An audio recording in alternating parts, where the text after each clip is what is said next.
down there. And I'd been around TV stations, and of course I was already in radio at that point by 2 or 3 years. But we went and watched them do the 6 o'clock news live, and the anchor person was a guy named Nick Miller, and I don't think he lasted in the market very long. Very talented guy. He just went on somewhere else. And we're standing there, watching them do, the news and sports and weather and everything. And he says, that's our broadcast. We'll see you tonight at 11. CBS News is next. Good night, everyone. And then, you hear the director and the camera, all right, we're clear. And he gets up and he walks away from the desk, and he's got a sport coat on and a jacket on, but he's wearing shorts as he walked away from the desk. And I just remember thinking then, because I was always been a news geek. I was always watching TV news when I was like 6 or something. I was like, it's all been a lie. A few shows ago, someone said, where's Hoppy's music? Oh, I forgot about that. Yeah. Well, you don't have to do that. It's okay. Oh, no, I'm doing it. Because it's not the same song. Oh, really? You have a new song? Someone submitted this song. Oh, I hadn't heard it. We got a Hoppy song? Can you hear it without headphones? I can. Okay. That's all right. Just go ahead and play it. I'm sure it's wonderful. This is the opening to Hoppy's Obvious Observations. He's hearing it. Brad's hearing it for the first time. Let's do this. I haven't heard it. Yeah, that's what I said. Oh, okay. He's hearing it, and Brad's hearing it for the first time. How is your hearing? I'm sorry, what? Here we go. He's got thoughts that sound brand new, but they're things we already knew. He's got his lip balm ready, heaven knows. Let's make it quick before his bladder blows. It's Hoppy's Obvious Observations. Hoppy, take it away with your obvious observations. Oh, and Brian, we talked about this without you on the air yesterday, that you supposedly had the inside track to all the good candy for maybe to stash some of the stuff for us. Only after trick or treat. Right. Ron finds where it is after. I don't mess with the candy supply, but in that brief period where there's candy in the building between trick or treat and the Christmas parade, right, I try to keep tabs on where it is. Well, so have you located this? No. Give him time. That's what I'm saying. Give him time. Okay. Right. It's like a treasure hunt every year. I most of the time it's in the room off to the side of the front desk, but sometimes it's been in like supply closets up in the second recording studio near the MetroNews. So sometimes like in the back of the toilet, in the reservoir. He's found them everywhere. So when you find this candy, you'll remember your old pal Dave. No. And your immediate supervisor, Coop, correct? Coop, yes. Yeah. Huntington, you know who they play? Sevier County, Tennessee. That's exactly They've already right, played one of the best teams in Tennessee in the opener. It's their only loss so far. This is also one of the best teams in the state of Tennessee.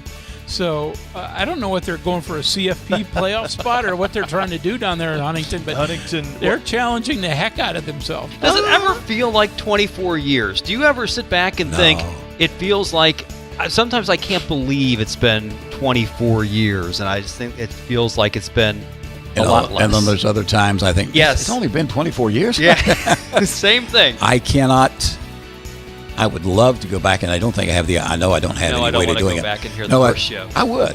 I would too. I would love to go back and hear show number 1 of year number 1. We had different producers. We weren't on video. Right. A lot of things have changed over 24 years.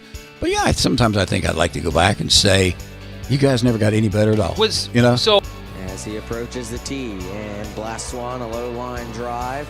It's going to be Tyler on the return now.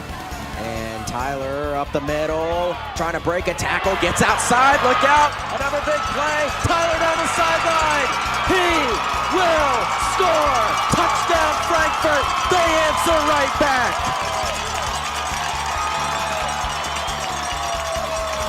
I drove home one night, it was around 11:30 on a Sunday night, and I said, you know what, I've been doing this, and I'm tired of doing it. And I felt the program was slipping. I just felt, hey, you know what, it's time for a younger guy. People said, did I miss football?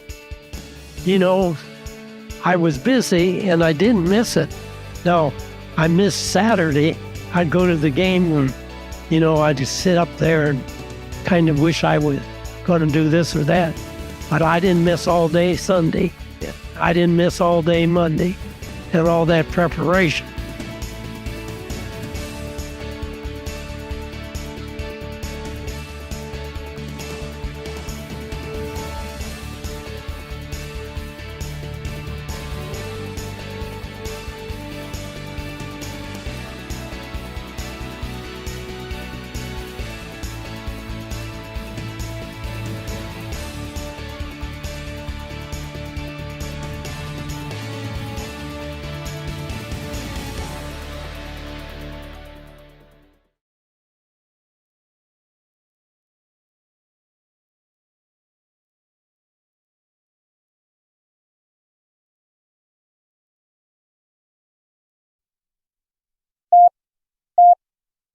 5, 3. Red 57!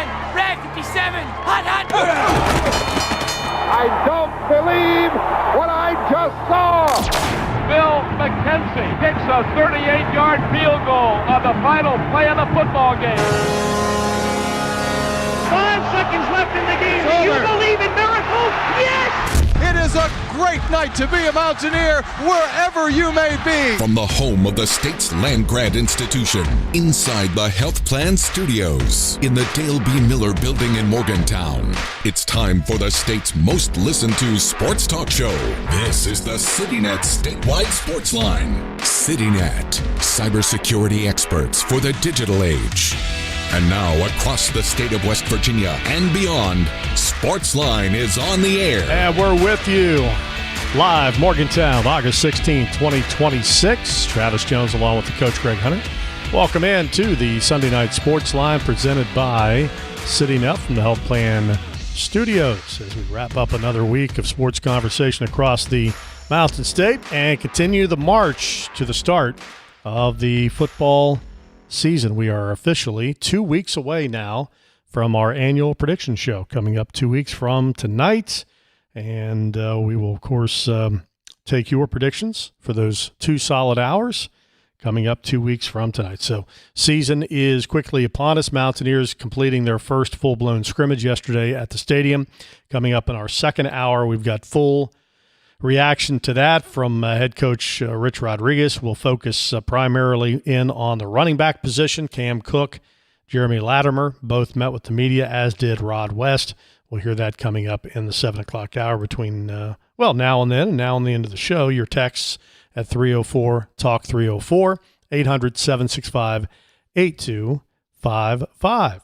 Greg Hunter is alongside, dry after yet another round of rain has moved through the Mountain State earlier this afternoon.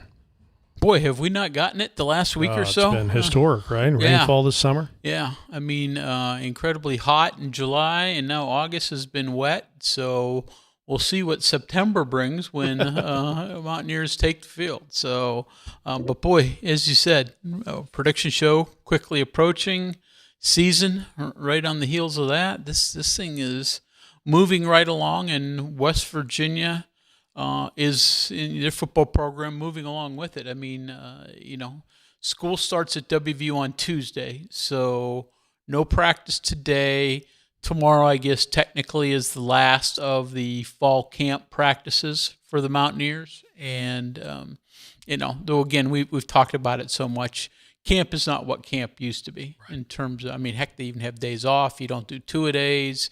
You don't even hit every day. And I'm not saying that any of that's a bad thing, but that's the way of fall camp anymore compared to where it was. And one of the reasons you can do that is because they work so much and so hard throughout the summer. So you don't have to get people in shape in the camp because they should have already been there for the most part. But this team moving along, like you said, their first full-scale officiated scrimmage of the preseason. Now, they've been in pads for about a week, but full scale. And then after this practice all week, they'll have another full-scale scrimmage next Saturday and then really get into game prep weeks, I guess it would be at that point. Yeah, move-in weekend this weekend for all the students. So everybody is back now in Morgantown. The freshman class gathers this evening at the stadium to take their annual Hopefully they picture. stay dry. Yeah, good chance another round of rain comes in later tonight, so hopefully they're able to get that in. So we'll talk again. Media for the first time. Greg was able to watch for the first time, as I mentioned, but an abbreviated amount of time. But it is your first peek behind the curtain a little bit. Yeah, and again, it's always enjoyable. Now they were in shorts, so they didn't go through any scrimmaging stuff, and there's only so much you can really tell. The nice thing was just to be able to eyeball people and okay, here's some of the new guys, and they're not nearly as many new guys from just this summer because we got chances to see them in the spring as well. So a vast majority of this team is carried over from the spring. But nice to just be able to go around and say, oh, you know what? I know the coaches have talked about the size of, Chom's Don, one of the cornerbacks, and, better chance up close and personal to see him. Vincent Smith, size of that defensive back, and just sort of continue to work your way around the field and get a better look at people and, exactly what they're doing. And I mean, that had no relevance on what the season's going to be like. But it is be able to just nice to see who was out there and where they were. And, again, too deep at this point has very little impact anything. The one thing I will say in terms of too deep, and it's something Rich had actually talked about, but obviously for me, I pay close attention to the offensive line. But in the spring, Kevin Brown was working mainly at right tackle, and Karsten Cassidy was working at left tackle. Well, they've flipped. And I don't know if it will stay that way into the season, but, we've paid so much attention to Kevin Brown, and rightfully so, for a true freshman who right now probably is going to be your starter. Not as your starter, he's your starter at left tackle. Mm-hmm. So we'll see if that holds. But again, maybe that's not the biggest bit of news in the world, but for me, I found that of interest in switching sides for those two guys. Quarterback position, starter officially hasn't been named. However, do you kind of get the feeling that while, again, it's not official, that Michael Hawkins Jr. might be the clubhouse leader at this point? I'd say fair, though everything we hear is Scotty Fox has had a really nice August. Mm-hmm. So I would say it's fair that, from our perception, Hawkins is the leader at this point, but I wouldn't say that lead is so extensive that it can't be made up, because I do think there's some things that Hawkins does better. That Fox does better than Hawkins. I mean, it comes down to Hawkins is a little bit more versed in the offense, throws the ball really well. Hawkins, better runner, has athletic, big play skills. So it's going to have to be what Rich ultimately decides, but he did talk about it this week during his press conferences, and really sort of snipped that, you know what, I may know now, but you may not know, and I think it's probably not a may not. You probably won't know until the first snap, and you can watch who runs out there on the field for the first one. Do you think it's guaranteed that both play, or do you think he would rather not do the two quarterbacks? That's a good question. I think he would probably rather not do that, but I wouldn't be surprised if he doesn't feel that both are worthy of some playing opportunities, and he gives them both those opportunities. And again, early games of the season, and I'm not going to completely dismiss Coastal Carolina, because there have been times the Chanticleers have been a solid program, so you better not just outright overlook them. They're not an FCS opponent like West Virginia's opened up with the past. So you can't just say, you know what, this is a JV warm-up game.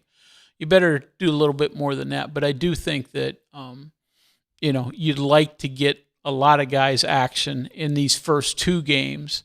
But when it really gets down to the heat of the moment, I think you probably stick with one from that point forward, if the one is playing reasonably well. Yeah, and you make a great point. We've really not even started to dip our toe into what West Virginia is going to face in Coastal Carolina. We've kind of been more focused on what West Virginia has coming back, and rightfully so. When you're coming off a season like last year, you need to be a little more concerned with yourself and getting your own house in order before you start to focus on Coastal Carolina, who had a bowl season last year. Yeah.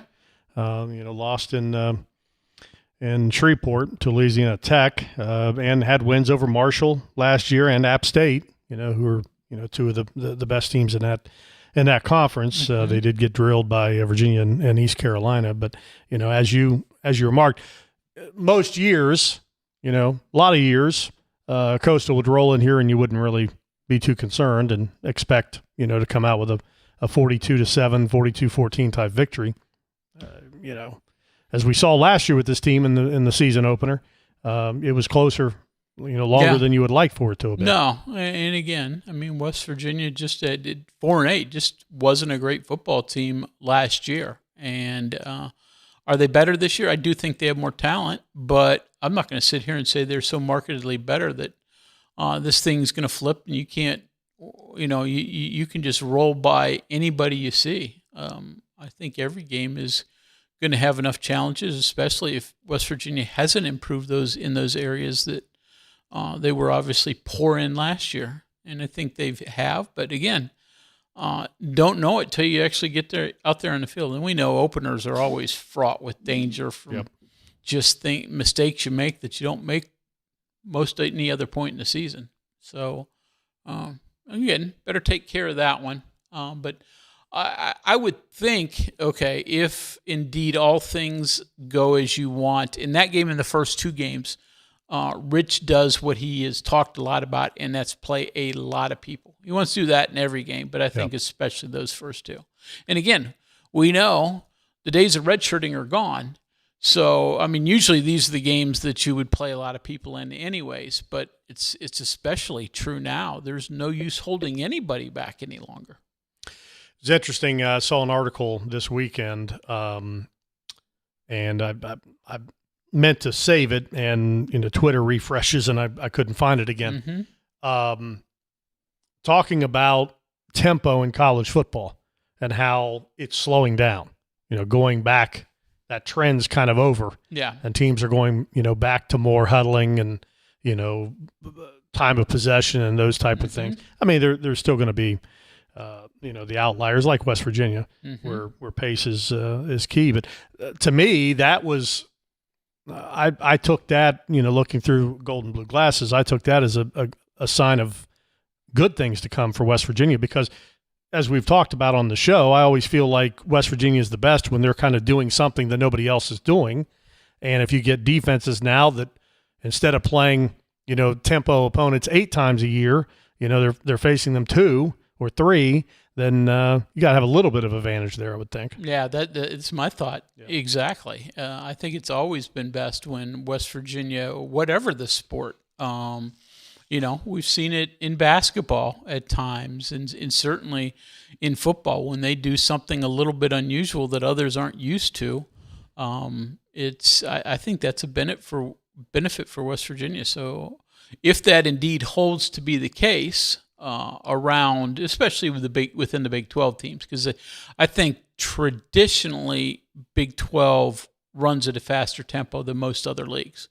So if that happens throughout the league, and most slow down, and West Virginia is not slowing down by any indication from what Rich Rodriguez says. I mean, that's a lot of his secret sauce is the tempo. And if they continue to play at up tempo and others don't, I do think that's a benefit for the Mountaineers. Yeah, agreed. All right, a couple other topics we'll get into tonight.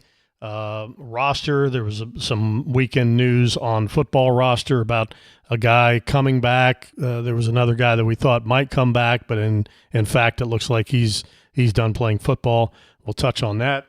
The biggest debated thing around the Big 12 this weekend was the patch has now come out, and I'm talking about the monster patch. Yeah.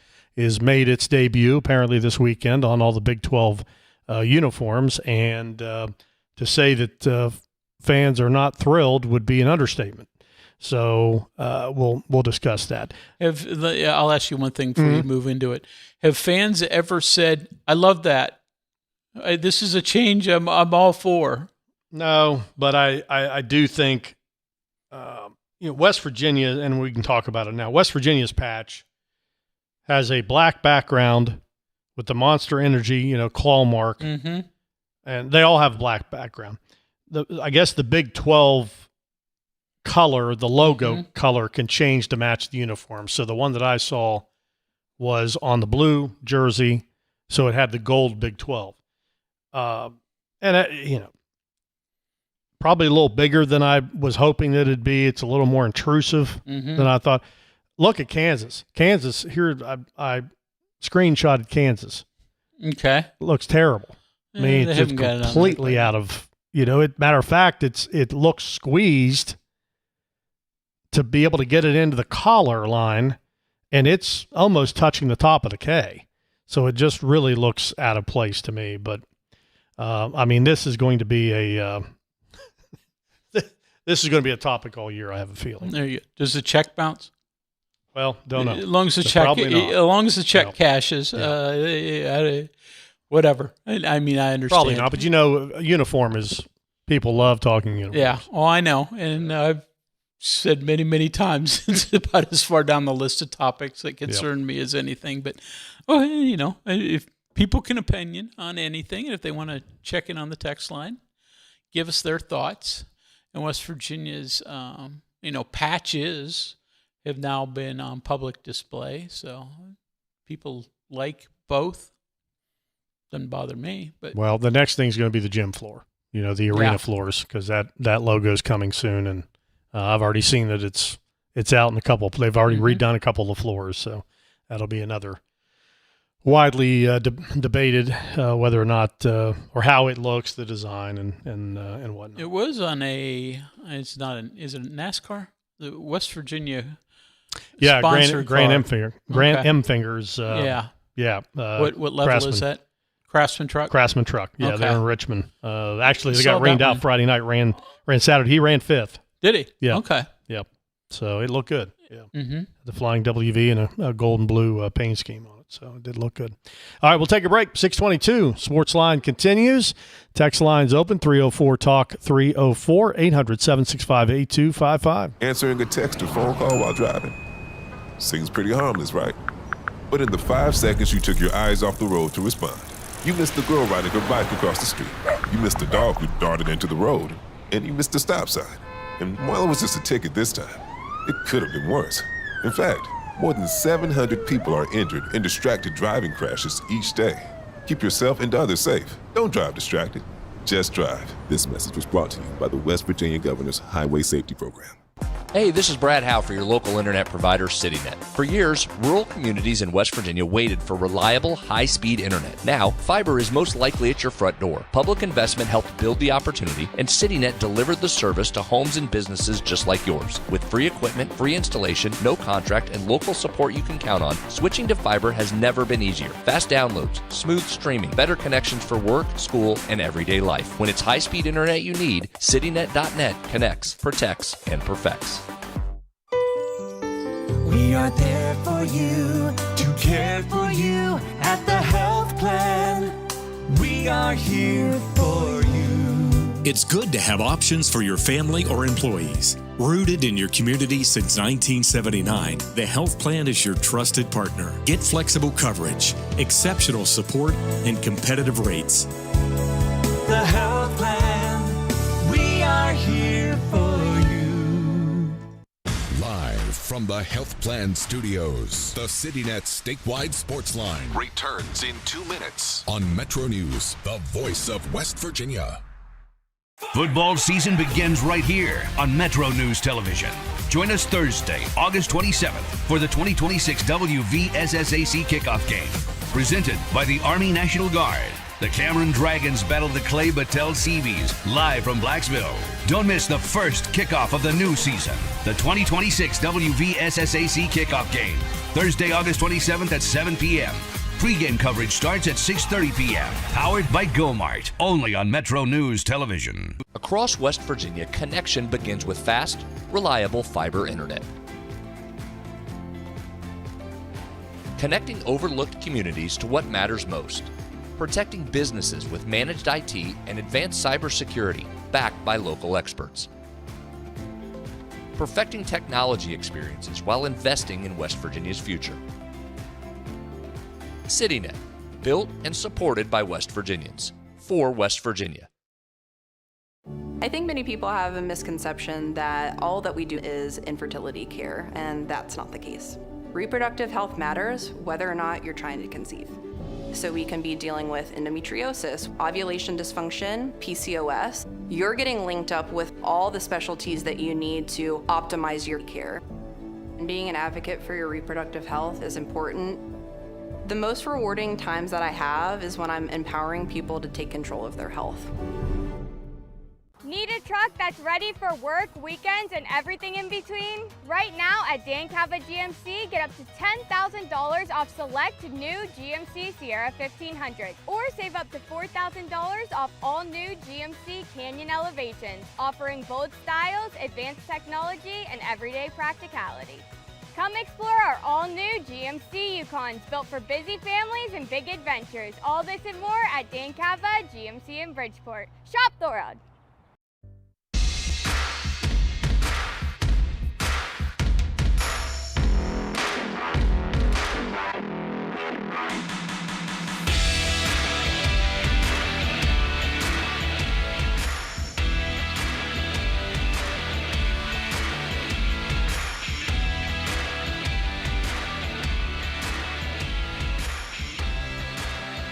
Sportsline continues. 626 across the great state of West Virginia. Travis and Greg with you till 8 o'clock tonight here on the MetroNews Radio Network.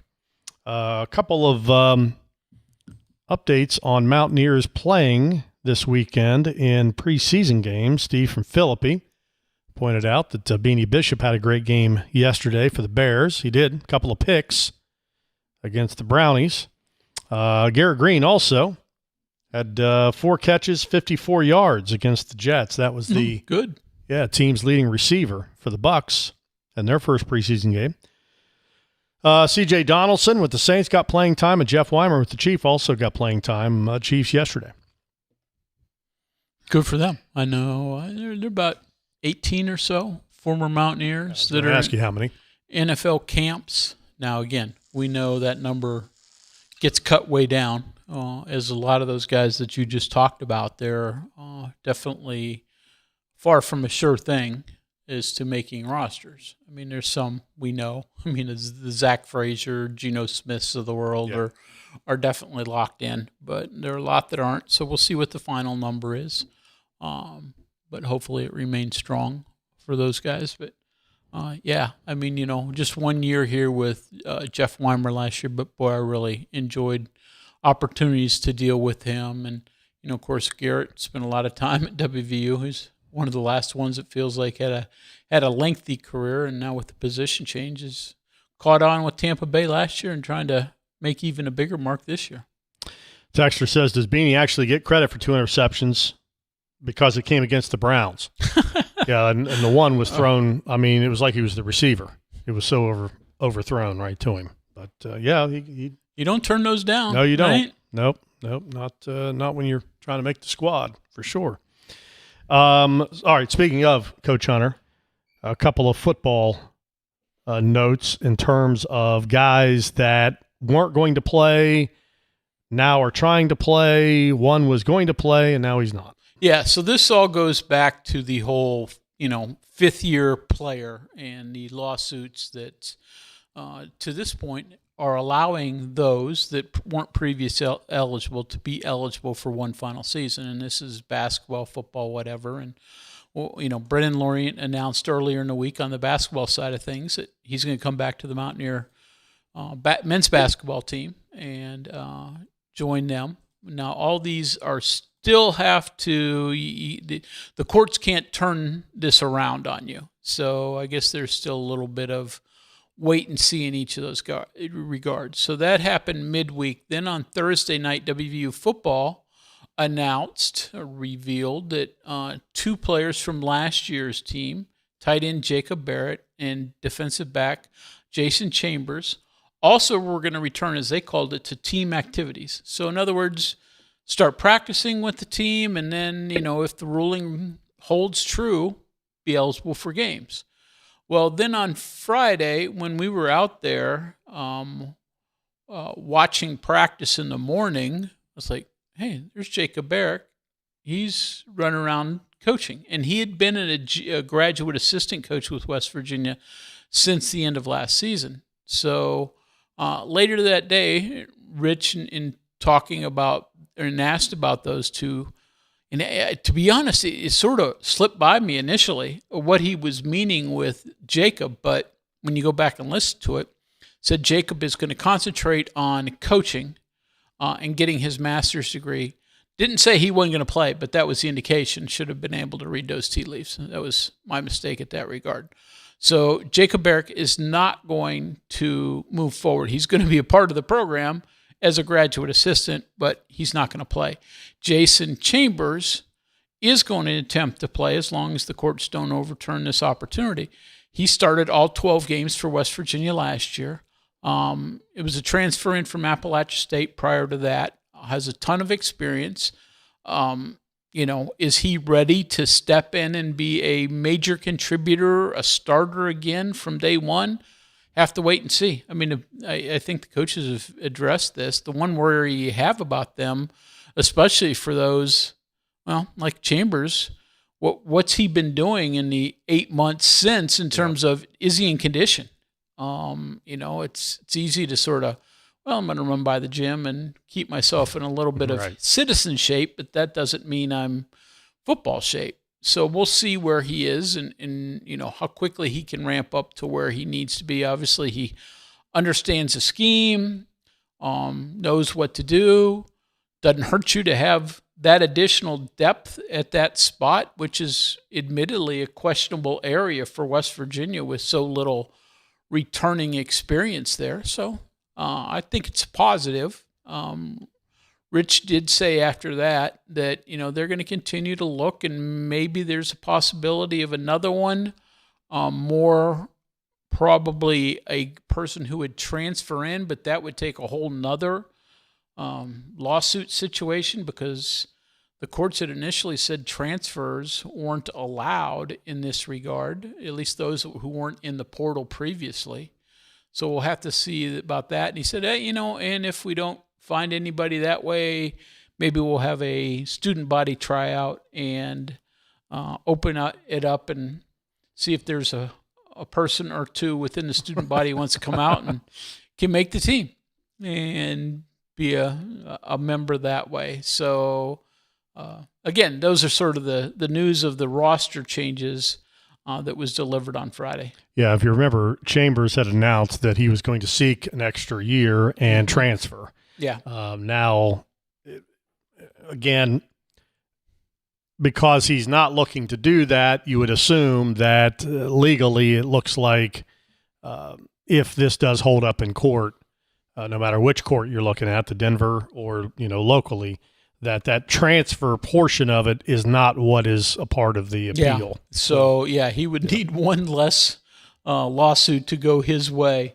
So, without the transfer, he's ready to go as the cases currently have been found.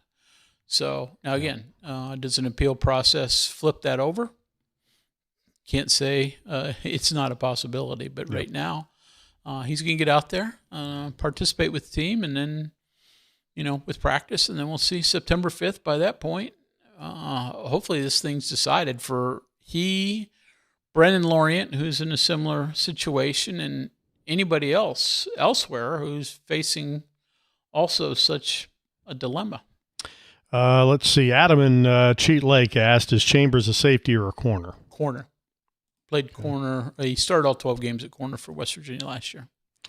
Texter says you can't just proclaim you're going to play fast without having the athletes who can execute. Yeah, well, you saw that last year. Yeah, I mean, you still went up tempo, but I think you can proclaim you're going to play fast. Yeah. The effectiveness of it is certainly based on, what kind of athletes you have. But Ernie in Charleston, Michael Coach Jr. had a nice pick for the Browns. Yeah, he picked off our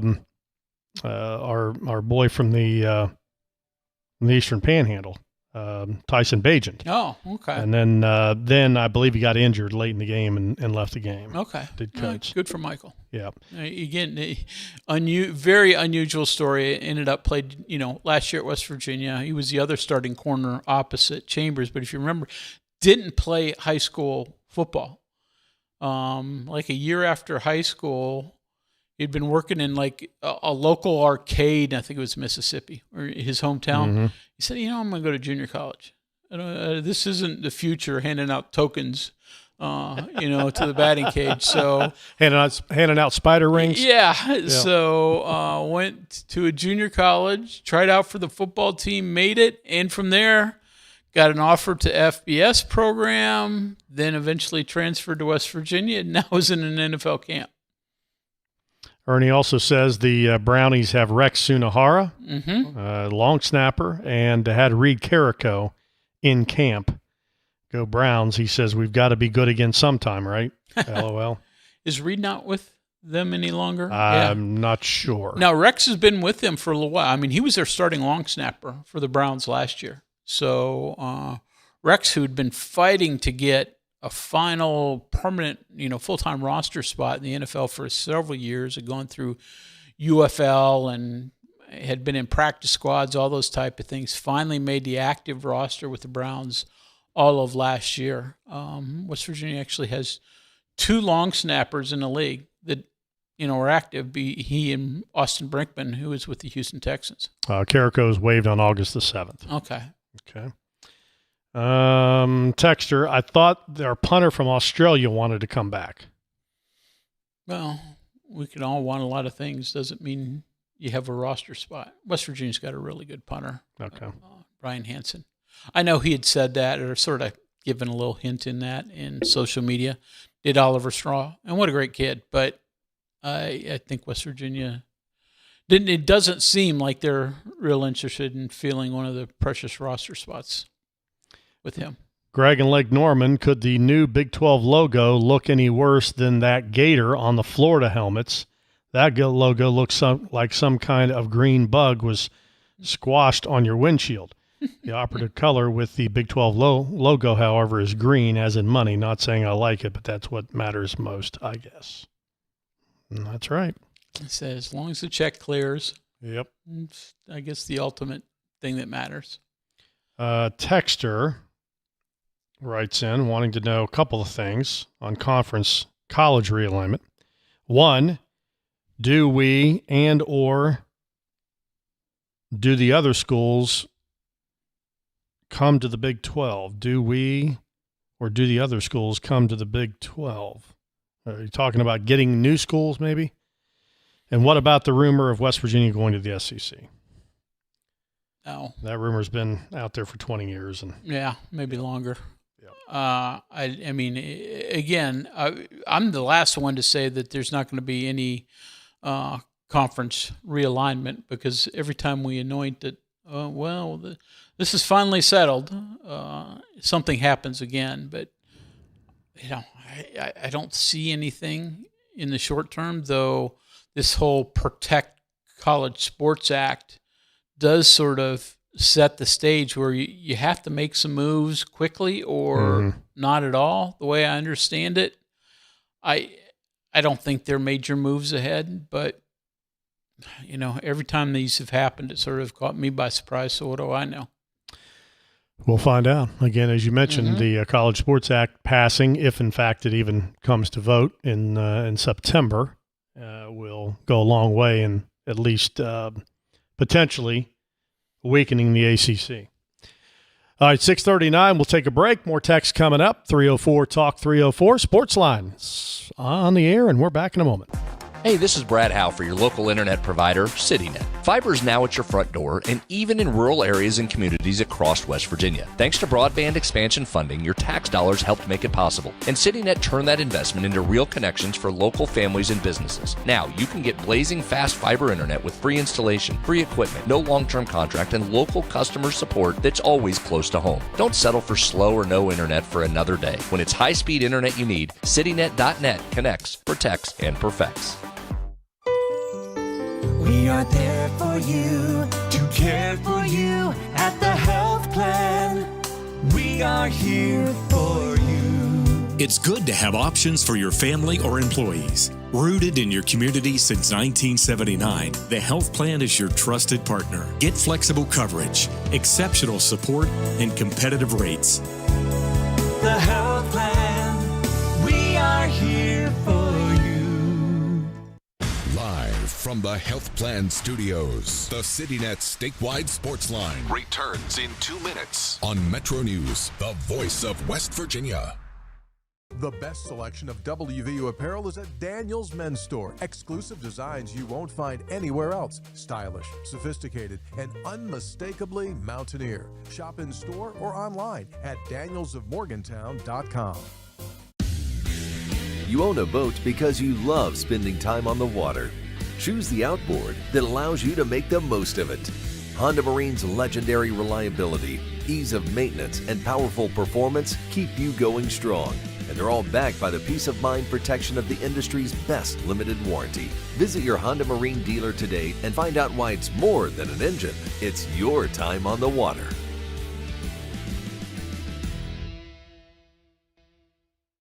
A lot of patients come here without much hope, and I think we can give them hope. We offer a full spectrum of interventions suitable for every kind of person that walks through our door. We do absolutely everything we can to help you achieve your family building goals. For over 20 years, Dan Cava Toyota World has been more than a dealership. We're family-owned, community-focused, and committed to taking care of our customers long after the sale. Our commitment doesn't stop when you drive off the lot. With factory-trained technicians and a service team you can trust, we're here to keep your vehicle running at its best for years to come. So when it's time to get your next vehicle, choose the dealership that's been serving the community for generations. Visit Dan Cava Toyota World in Fairmont. Shop the road. We're Panhandle Cleaning and Restoration, and we're gonna save you. We've got it down to a science, an absolute state of art. We do it all, restoration, cleaning, and reconstruction. When disaster strikes, just pick up the phone. We're Panhandle Cleaning and Restoration, and we're gonna save you.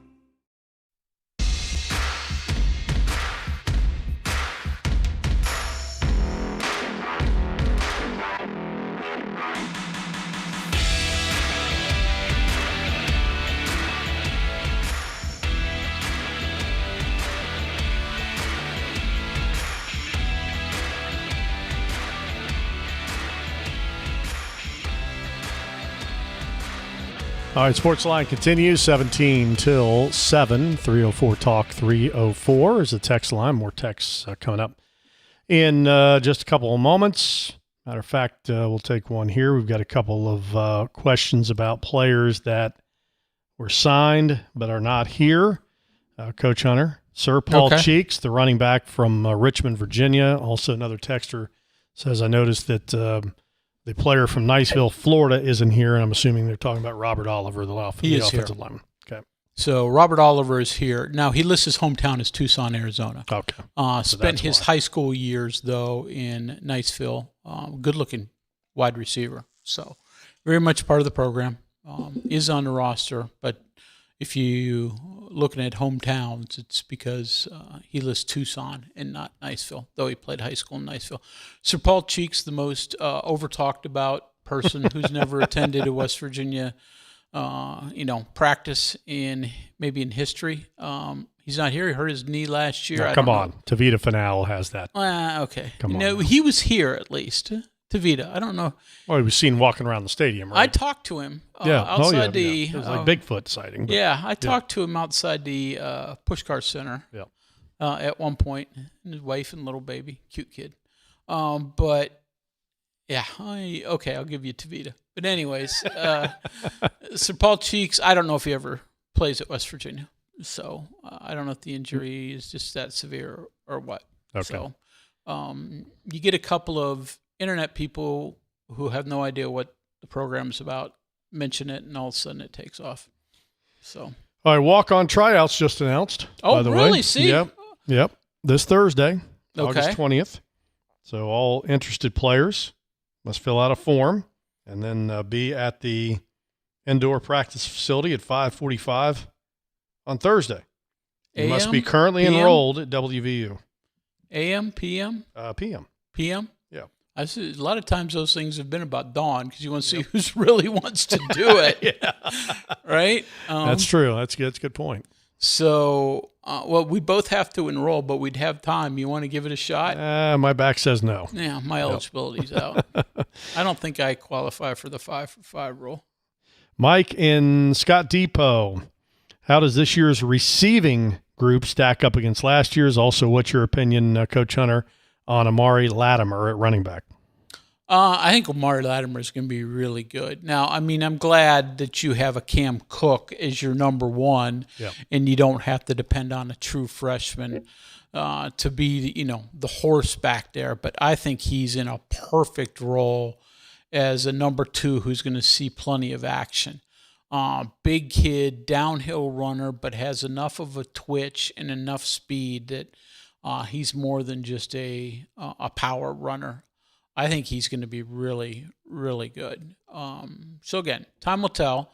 And it's, Travis, as we always know, it's all the other things that go with being a running back that young guys so often have trouble picking up. Yeah. Blitz pickups, catching the football, all those other things that, you put the football in his hands, he's going to be pretty good because that's something he's done for a long, long time. But it's those other things. But, he also played linebacker in high school and was really good. So the physical aspect, I don't think will bother him at all. So wait and see, but I like him a lot. I think this wide receiving core has a chance to be good. I'm not going to go great yet because there are a lot of guys in there that look like they have potential, but sort of have to prove it. So, wait in that regard. It helped greatly if Jaden Bray just stays healthy because we know he's got the talent. It's just been, bad luck in recent years for him. Now, he's the only one with significant experience at West Virginia, but there are plenty of other guys that look like they're going to be pretty good. Want to see it, but if this running game is as dynamic as you hope it is, then that's going to open those receivers up that much more. And they may not have to be great because secondary is going to be so focused on the run that they're going to have really great opportunities to get open. Yeah, the few plays that did hit social media from the scrimmage yesterday, one was a bomb caught by Jaden Bray from Hawkins. So, as you said, I mean, he definitely may not be your only deep threat, but he's definitely one of your deep threats for sure. They get a couple. He's definitely one. I mean, but, he's got a variety of skills. He's not just a straight line guy. I mean, some guys are just straight line guys, but they're playing him sometimes in the slot, and that's not going to be his position 100% of the times, but because he does have a little bit of wiggle to him. He's got good size. He's got good straight line speed. He can do a little of everything. But then you get a Prince Strawn, who's a 6'5" receiver. He can go up and get things. Teron Francis is a big, boned wide receiver. DJ Epps is the classic little slot receiver. You just get the ball to and let him go. You know who? I mean, Rich. Cyrus Trawl, little buzz on him. Exactly where I was going. Rich just talks about Cyrus Trawl a ton, and he's done that since the spring. And actually, he did it some last year, but it really picked up in the spring. Just tough, hard-nosed, works his tail off, athletic. So he's going to get a lot of playing time now. How much comes at receiver? He's going to play a lot of special teams. That you can see right away. But I wouldn't be surprised if he plays from some wide receiver. And then you add in the UConn transfer and John Nider. You've got 6-7 guys, and that's before you start trying to get some of those freshmen like a Robert Oliver or some of those involved as well. And there's some of those that may, over the course of the season, start to work their way in. A couple of junior college guys they really like. I mean, it looks like you got the depth. We'll see if you got 2 or 3 that are really high end. Bray definitely. Above and beyond that, wait and see. Is Jason Gwaltney going to show up this year? Texter asked. That's another one that. But he was here and played. He was here. Yep. Played some games. Yep. 45 carries, about 200 yards. Oh, boy. So. Well, I wonder what his career would have been like if he'd have found his way to staying around. Yep. All right. Well, we're talking receivers, Coach Hunter, or guys that can catch the passes. How does the tight end talent look this year? Asked the texter. A little bit more wait and see. One problem with that is it sounds like a lot of them have been injured throughout much of camp. So, you still sort of trying to figure that position out. just because of the health of the situation. So, I think Ryan Ward's a kid that they think can be really good, but he hasn't been healthy much during camp. Sapp and Bell are two big transfers that have come in that, again, neither have really been healthy, but they look good in the hoof, but haven't seen enough of them on the field. Even coaches have. I mean, obviously we haven't as a media. So, I mean, I'd say that is maybe the biggest offensive position that is still a wait and see. All right, what about O-line after the recent football scrimmage? Bill from New Smyrna Beach asked Coach Hunter, what about O-line depth?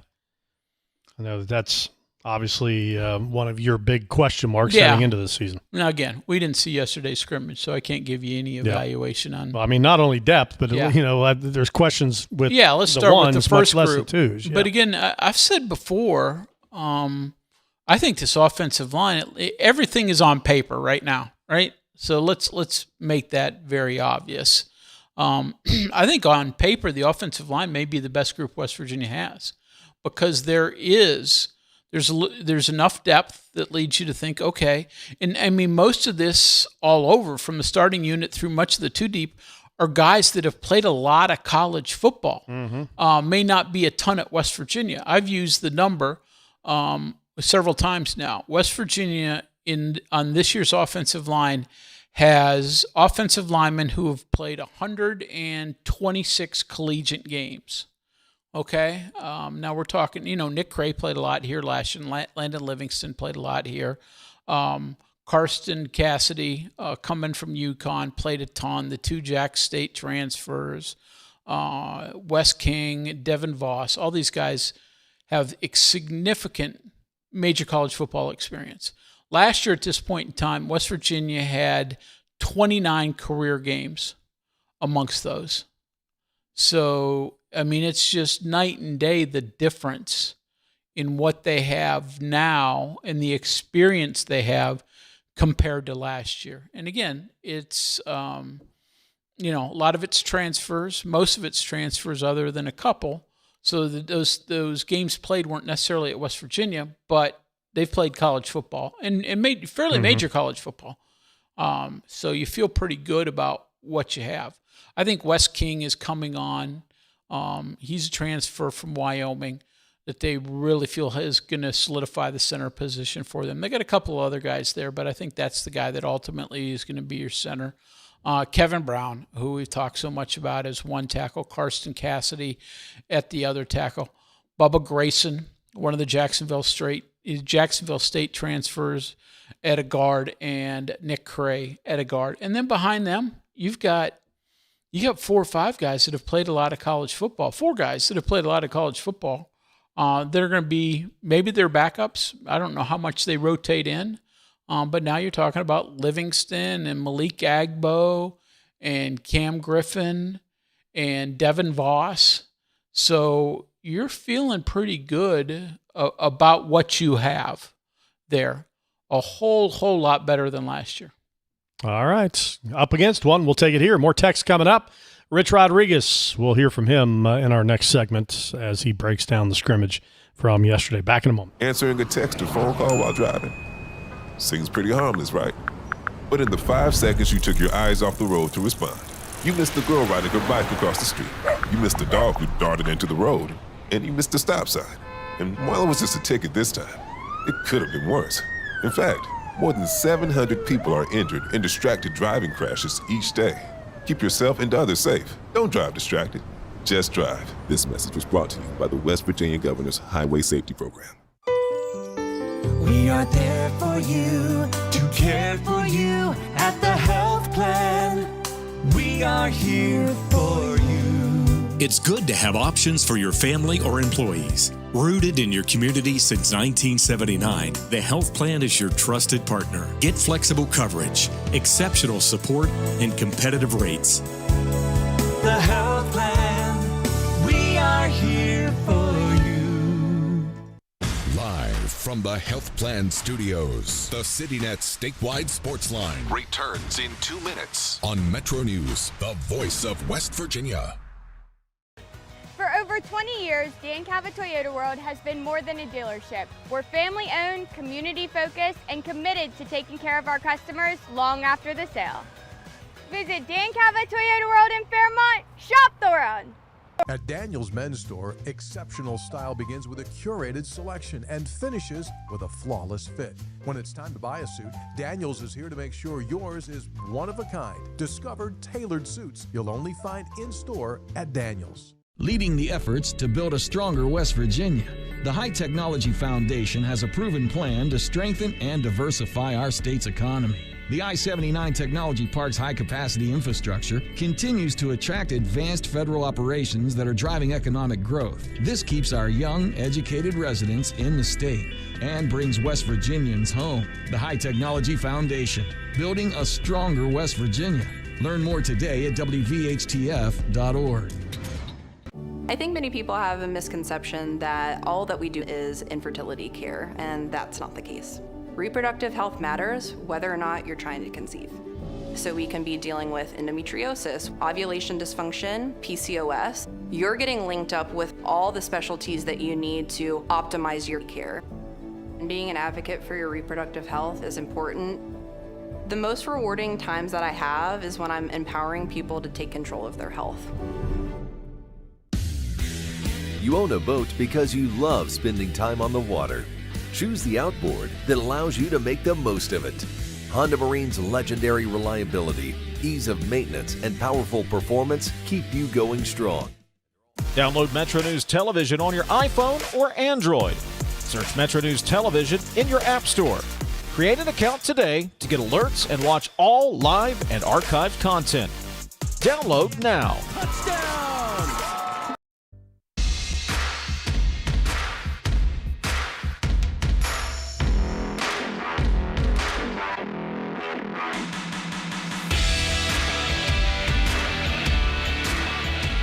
A reminder, in case you haven't checked it out yet, Ross Hodge was in with the Three Guys Before the Game guys this week. Spent some time in here talking some preseason hoopage as they're getting ready to get underway. And basketball season, believe it or not, will be here before you know it. I even noticed that West Virginia's basketball Twitter account put out a video of him at football scrimmage yesterday. Yep. He's everywhere. Yeah, so he's taking that in. Yep. But yeah, as like I said, with class starting at WVU men's basketball team, which had practiced all of June and July, basically took a couple weeks off. Now they're regathering, and they'll start smaller workouts over the next couple weeks, and then September really start ramping up.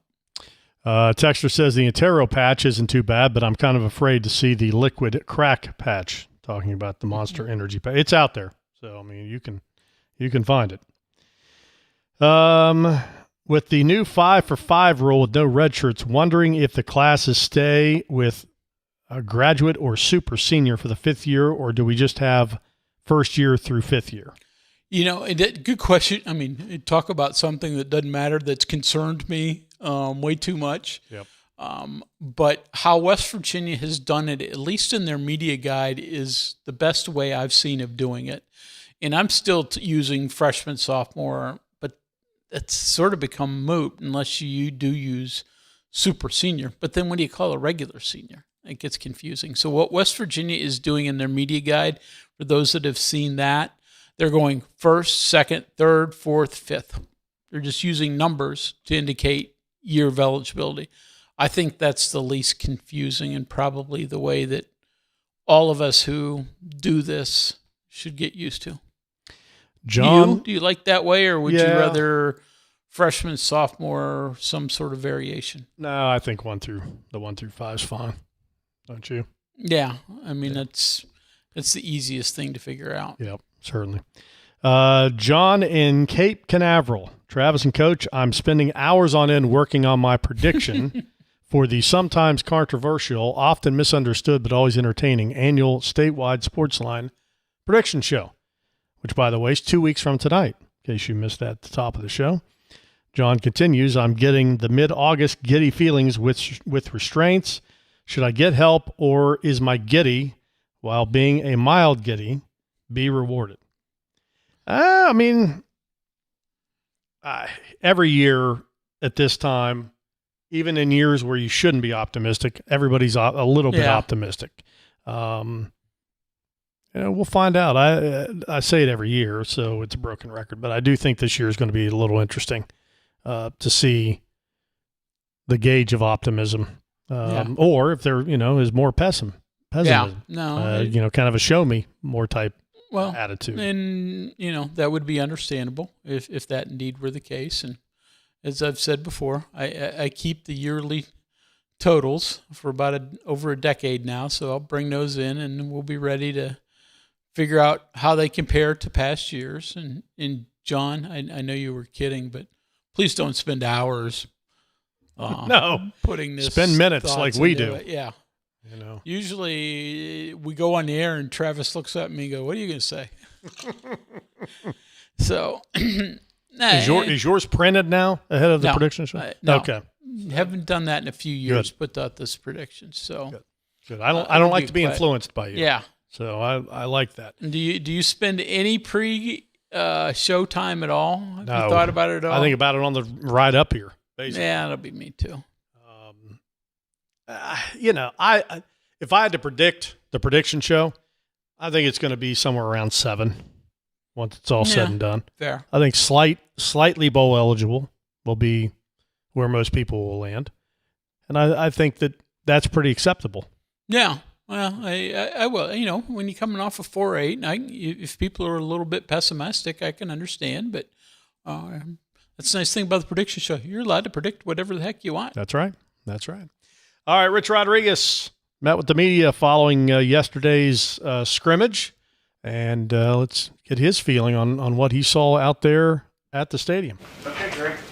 Well, Rich, I guess the obvious ones, the announcement of 2 new players, or additions, not necessarily new, but what can they provide to you? First player coach since Dusty? Jacob, or what? Well, Jacob is he decided he just wants to be a coach. He's going to be a coach now, so he's not going to be the first player coach since Dusty Rutledge. So, but he's also part of the decision was, being able to pursue his master's degree and go that way. So it's going to be good to have him on the staff, and I think our tight end room is going to be pretty solid once we get everybody healthy.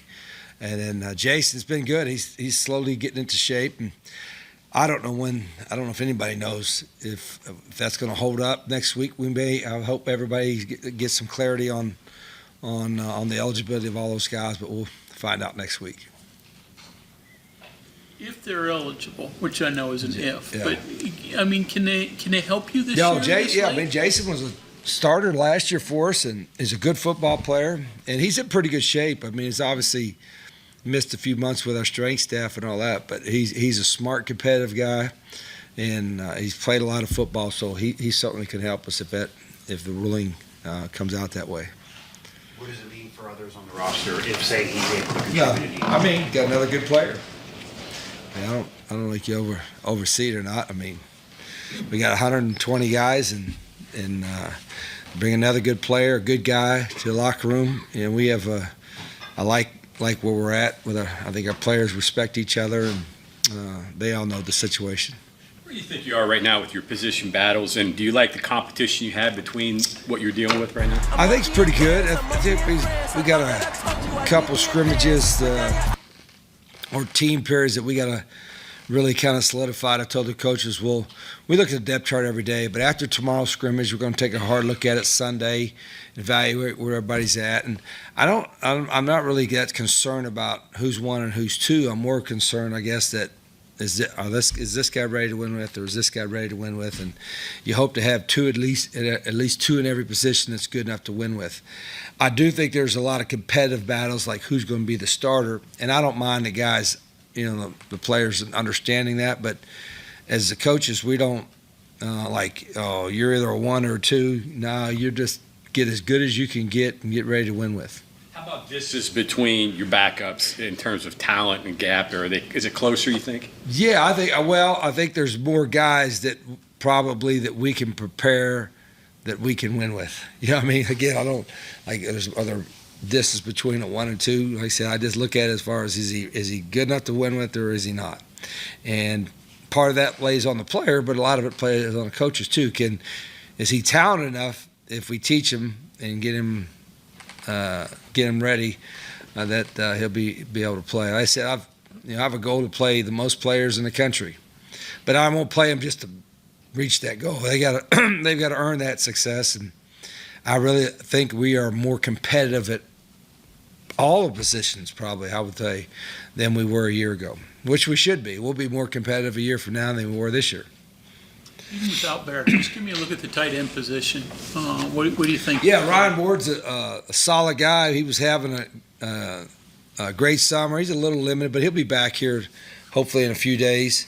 Cam Ball got nicked up a little bit, but he's a transfer we got in that we really like with there. I'm going to look at I don't want to leave anybody off because that's fair. Josh Sapp was a veteran we brought in, and Josh is like the last couple of days, he's been his best practices. He's gotten better and better every day, and he's a guy that's played a lot of football when he was at Clemson. And then we got some young guys in Cade Bush and Xavier Anderson, Carter Zuliani, Ryan, Sam Hamilton. They're all going to be really good players. Cade Bush, probably of all the young guys, freshman tight ends, has taken the biggest leap in the last week or so. And so he's putting himself with Carter and Ryan and Cam being a little nicked up, has given all those young guys a lot of reps. And Cade has kind of stepped forward a little bit with that too. So he's looked like he's got a chance to play some. More rotation there. I mean, you used 3 at times last year. Yeah, there is. I want to have at least 3 that we feel good that we can win with, and because of our personnel groupings. And I think we'll get there. When everybody's healthy, I think we'll have that. A lot of people say the tight end has to do so many things, like line up in different slots, block, all that, but just what value is being able to line up one guy up in 3 or 4 different locations and let the same player have different action? Yeah, it was changed even in 30-some years of running this offense. When we started off with 10 personnel all the time, and then we would do some 20 personnel with 2 backs and all that. Didn't have probably use a tight end much for the first 10 years of the offense. And then it started to evolve where you're getting those guys, like you said, the tight end that can line up out in space. He's good enough to run routes out there, but he's also big enough to get in the core and do some blocking. And so it gives you a lot more variety offensively when you have a tight end that can do what we ask him to do, is like play out in space and also play in the box. And so we're a lot of 11 personnel like just about everybody else, but we'll dabble in some 12 and maybe even some 13 stuff too, where you got 3 tight ends out there. So that position has evolved into being a very, very important position. I think in all levels, people are using them in a lot of different ways. 3 weeks from opening the season, you have any scrimmage. What are 3 things you're looking for come out of the scrimmage like that? First, the football is such a technical game from a standpoint of where every position is unique. It's not like maybe basketball, for instance. Everybody's got to learn to dribble. Everybody's got to learn how to shoot. Everybody's got to learn how to pass. Football, the O-line got to be perfected at their particular skills. The D-line at their particular skills. Quarterbacks, and so with all those things, is those guys fundamentally getting better, but also we got to have a game plan starting here in about a week, and so being able to run our offense, run our defense, run our schemes that we have in offense, defense, and special teams combined with still getting better, But I got plenty of coaches, and I really like our staff. We got a really good staff that I think recognizes how we do it, and having a sense of urgency. What I told the staff the other day, we got to have a sense of urgency to get these guys ready. But we also got to understand we got 8 straight weeks with no open dates, and that's going to be a good grind. So we better get a lot of players ready as well. So that's kind of the challenge that we have, really now and for another week. And then in another week, we start game planning, and we got to be ready to go. We've just seen some leagues are increasing the size of travel rosters. Yeah, they should. They should in our league. Has the Big 12 talked about that? Do you guys talk about it in the coaches' meeting? Is that something that's They increased happen? it a little bit. I don't know if it's 74 now. I don't know if New Raquel knows. But I saw somebody went to 80 maybe, was. That's where it should be. I mean, but it also I think it should be as many as you want to take. If you don't want to take 100, don't take 100. But if you're at home, you could dress 100. So why would a visiting team have the same amount? Not that you're going to play that many, but I think that should be the discretion of the school. I mean, that was made, the decision was probably made as a financial decision. But, I mean, are we kidding ourselves? I mean, what are we? We're spending millions of dollars on players and all that, but no, we don't let that guy get on that plane, that extra seat on the plane or that bus, or don't give that guy a cheeseburger on the road because we can't afford it. I mean, what are we doing? Let the team. I'm not going to take 100 guys on the road, but I'd like to take 80. But you're going to tell me we can't do it because, we can't afford an extra cheeseburger? You think schools in our league are going to I'm not going to give any names. They're going to say, no, we can't afford to go 5 more guys, 6 more guys. I mean, I don't. All the ADs out there that hate me for saying that, I don't care. It don't make no sense, Rich, are the quarterbacks similar enough where you don't have to change stuff when one quarterback goes in? Fair question. They are, yes, but they are also all pretty unique in their own way too. And it's not just you think, which guy runs better than which guy throws better, whatever. It's some of it is which plays that certain guys are more comfortable with, and that's sorting it all out. We got to have enough variety in offense that they got to be able to run everything, but inevitably they all probably have certain plays that it looks like they're more comfortable with, and so that's part of us sorting it out too. But all of our quarterbacks can run, and the arm strength of our quarterbacks is really good. There's not our younger guys are still growing and stronger, but all of our older quarterbacks can make all the throws with ease, so that's a good thing.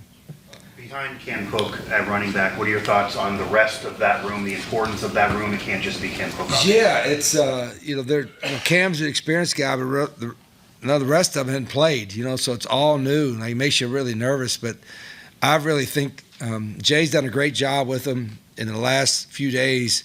It's been really good competition. I mean, the big guy, Amari Latimer's what we thought he was. Is he a 230-pound downhill guy, but he's a really good football player. So we knew he was going to play when we signed him, and he's had a really good camp. But all the rest of the guys, Talley, Devine, Autry showed some things, Boswell. I mean, even Darius Morant, all those guys have shown a little something. And then we got Cowboy, too, Cowboy, Caden Luke, that's what we call him, Cowboy. He's back here as kind of the lone fullback. He might be one of, the 10 fullbacks in college football or something. There's no fullbacks anymore. We still have a fullback in Cowboy Luke. So I like the room. And hopefully we stay a little healthier than we were last year. But we found out last year, you better have a bunch of them ready. Go back to the quarterback for a second. The baseball team got a lot of left-handed hitters. The other team might try to get a left-handed pitcher to throw against them, or need a defensive catcher at times against some team that runs. Is there any thoughts ever come into your mind that this quarterback is better against this team and this quarterback is better than that against that team, or is playing every week more important? Yeah, not so much which guy's better against which team, but I've had 2 quarterbacks that had different skill sets and ran different plays better and used 2 quarterbacks time. A lot of times I've heard the whole thing. It sounds just somebody made it up, and so everybody wants to repeat it, say, if you have 2 quarterbacks, you don't have none. No, you don't. You got 2. You know what I mean? So I disagree with that. If you got 2 guys that are ready to win with, that's a pretty good thing. Now, if a quarterback is a starter and he's hot, I'm not going to take him out of the game. But I don't look at it so much as like, that quarterback, say he's winded, he ran a couple runs in a row and all that kind of stuff, and I got to take a time out for him. If I got another guy that's pretty good, I just let him get rested and put somebody else in there and let him go in there. I don't treat it that much differently in practice either. So they rotate it. But quarterbacks, none of them want to ever come out. It's like a pitcher, right? He don't want to come out. But analytics in a game, though. Yeah, it doesn't attempt you to situationalize the quarterbacks rather than. Well, if they're highly skilled more than the other guy in a certain situation, like you're throwing a deep ball, and this guy's the best deep ball thrower you got in your roster, would you put him in there? You'd think about it, but then eventually like, hey, every time that guy's in there, they're throwing it deep. You know what I mean? So you got to have a little bit of that. But we have all of our quarterbacks run all our plays, and then we'll do this for another week, and then probably, like I said, 2 weeks before the first game, we'll start thinking, okay, this is what this quarterback does well, this is what this quarterback does well, and this is what this quarterback does well, and we hope it's all the same. But if it's not, we got to have a big enough menu to accommodate them so we're better at it. What will the decision come down to? Like, what are the things? What's that? Who do I think's the best quarterback to give us a chance to win? Break that down further, like in terms of like. That's Coach Rod. What Coach Rod's feeling at that particular time? I mean, what do you mean? I know we're not going to get it like, today. Okay, this guy's the best guy. He starts. That guy's the second best guy. He's the second. What does that entail? Whatever I think that's the best about. You know what I mean? Like, let's not over like, I'm not into feelings. You know, I'm not into like, you know, what everybody. I don't care if anybody else. I don't need to tell anybody. In fact, I think it's kind of intriguing if people want to know. Like, maybe you want to find out who's going to start. Buy a ticket and come to Great Mountaineer Field. You could tailgate in the blue lot. What time's the first game? Noon. You could tailgate to 12:58, but make sure you get in time because at 1 o'clock we might be kicking off or kickoff return, and we'll see who runs out there. I'm going to know before then. I may know before I tell the coaches, quarterbacks. I may know right now. Probably do. And I knew you guys would want to have the scoop. And I like you guys, I really do, but I ain't giving you a scoop. So you got to keep coming back. Come back to the next media opportunity, and you still won't know. Can you talk about some of the reasons why you don't like to give that scoop out, like in terms of like? Shut up, people like you to ask the question. I want it to bother you. I want you to stay up at night. Wow, is Coach Rod going to tell me today? Because if he don't, my life is miserable. But if he tells me today, I will sleep so much better. Oh, that just gives me reason. I'm not meaning to torture you, but that's okay. That gives me more reason not to tell you. But is it like a strategic advantage against? No, it ain't. It's not really. It's not. I mean, people say, if you know this quarterback is. I mean, obviously, if they're completely different guys, you prepare defensively probably different. But when they're all of our guys, like I said, all of our guys run all of our plays, and they're very, very similar in just about everything, it doesn't make a big advantage. So like you said, so it doesn't make a difference. Why don't you go ahead and announce the guy? And I'm feeling like it today. I mean, no. Any separation in the kickers yet? Have you? No, it is kind of, that's one position that we're still. I mean, you talk about legitimate competition. You know, Big Jack's got the strongest leg, but Nate from down there at Fairmont has done a great job. He's been really consistent. And Peter is the new guy. He was banged up most of the summer, so he's kind of catching up. But he's competing with the two. But you know, it's probably right now. Like if you would ask who would kick the 35-yard field goal right today, I'm not being coy. I really don't know. I mean, it's one of the three. It's wide open competition. So I'm going to try to put them under some maybe little pressure situations the best you can in practice. And this is what I'll do. I'll have them all have a competition, and you guys will be tied to one of them, and whoever the loser has got to do push-ups or up-downs or something. Then you'll be like, don't start this guy. He maybe do 10 push-ups. Like I can't move for a week. Talked about Chambers. Are there any others that you're still looking at, or there are others that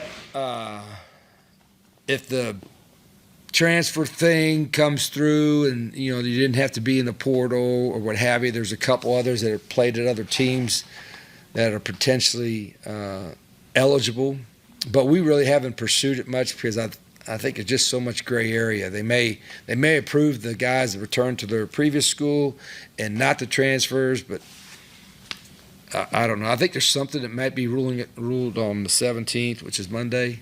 So maybe we have some clarity then. But we have a spot for, I think, one or two spots open. We also, I mean, you guys are glad you asked the question. We also will probably have, if we don't fill that spot, a student body tryout. You know, West Virginia University. So any of our student bodies out there, there might be a spot on the team. We'll let them know next week, and maybe they can come try out.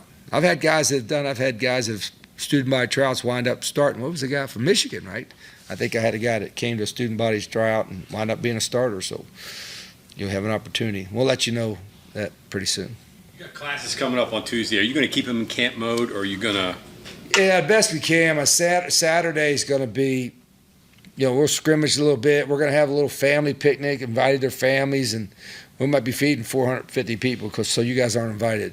We can't afford it because, we might be adding guys on the travel squad.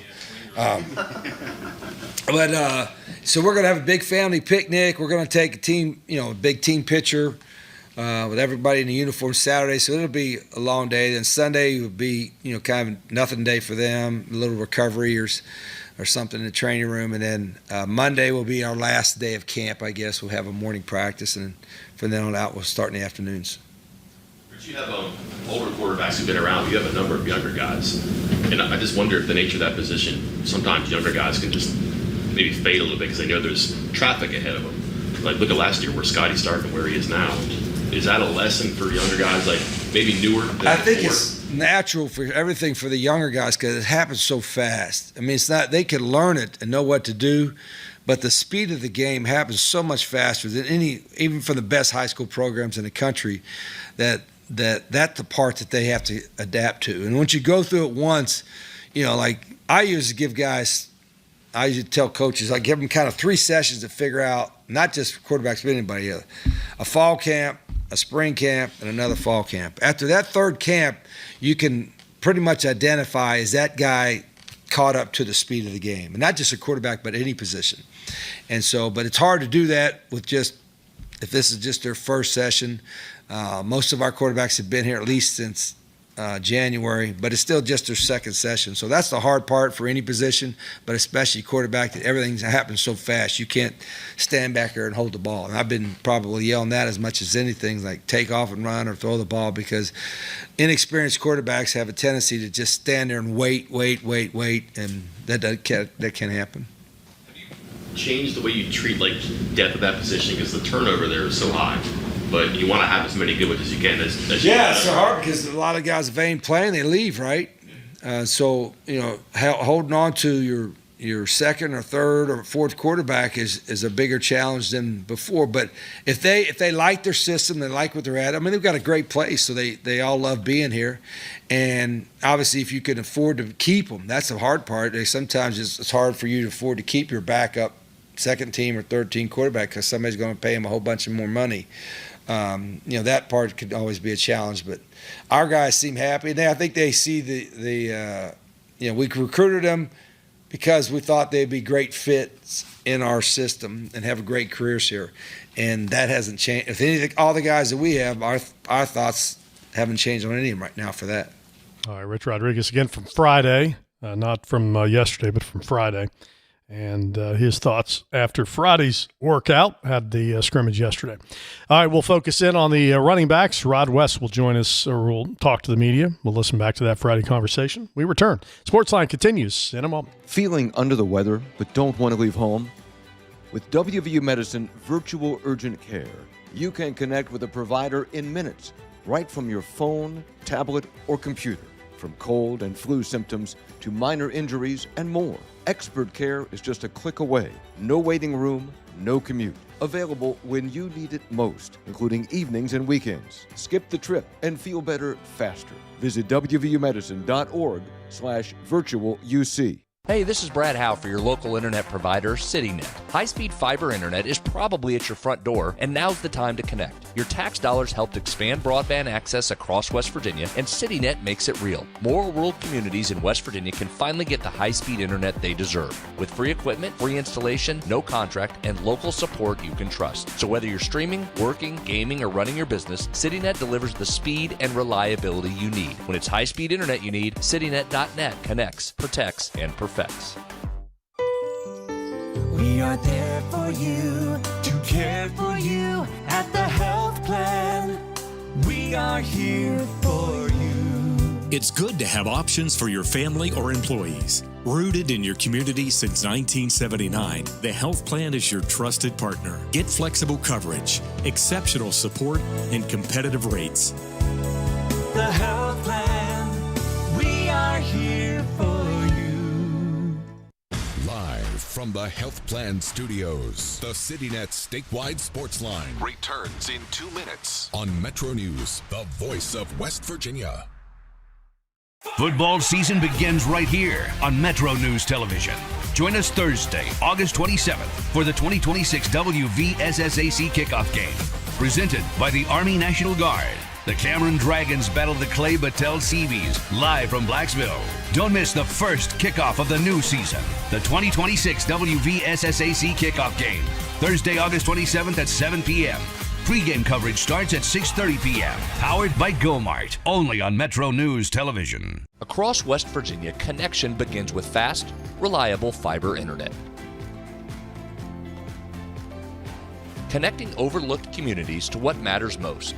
Protecting businesses with managed IT and advanced cybersecurity backed by local experts.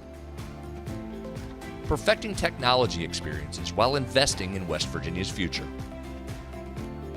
CityNet, built and supported by West Virginians, for West Virginia.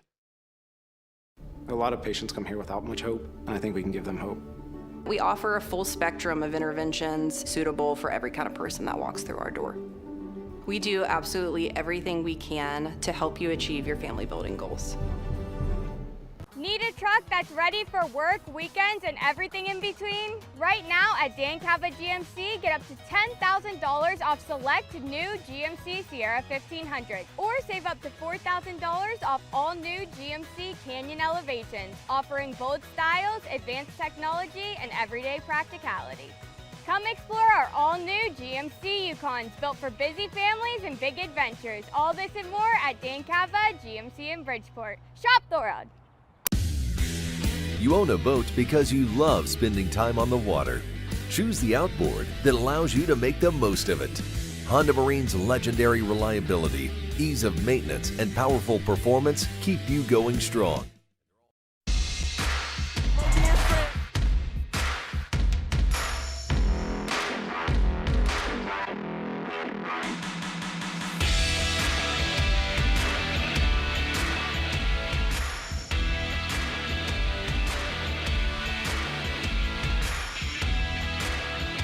All right, we'll get back to offense and hear from a couple of running backs a little bit later on in the hour. First, let's hear from the defensive backs coach, Rod West. So, Rod, I mean, I guess start just with the basic of give us a look at your room and, what do you think of the corners to this point?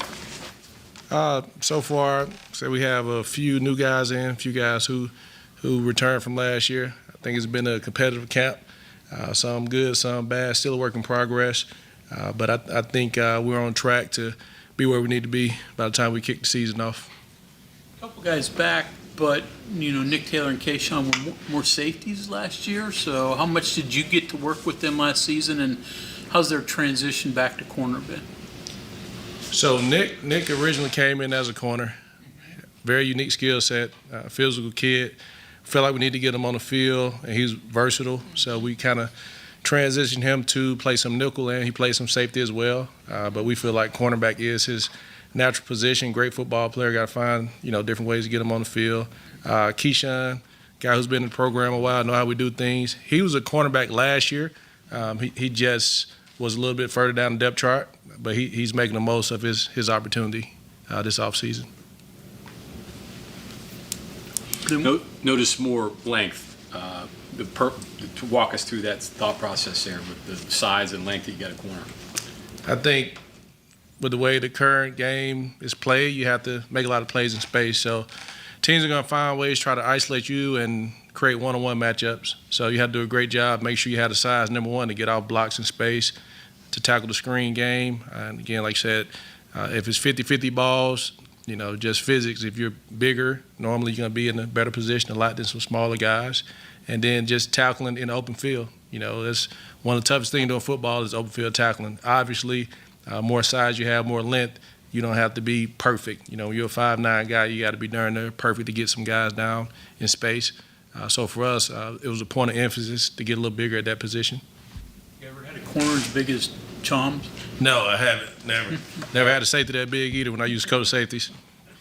That's unique, though. For a guy that size, the movement and the things that you require a cornerback to do you have to coach him up a little bit differently on technique because he is so big? That's a great question. I think a lot of times as coaches, you can't put guys into one mold, like they have to do this, have to do that. I think you have to be flexible, and everybody have different skill sets, not just chums, but I wouldn't coach the same technique for multiple guys. Everybody's different. I've been coaching, I think this will be my 18th season.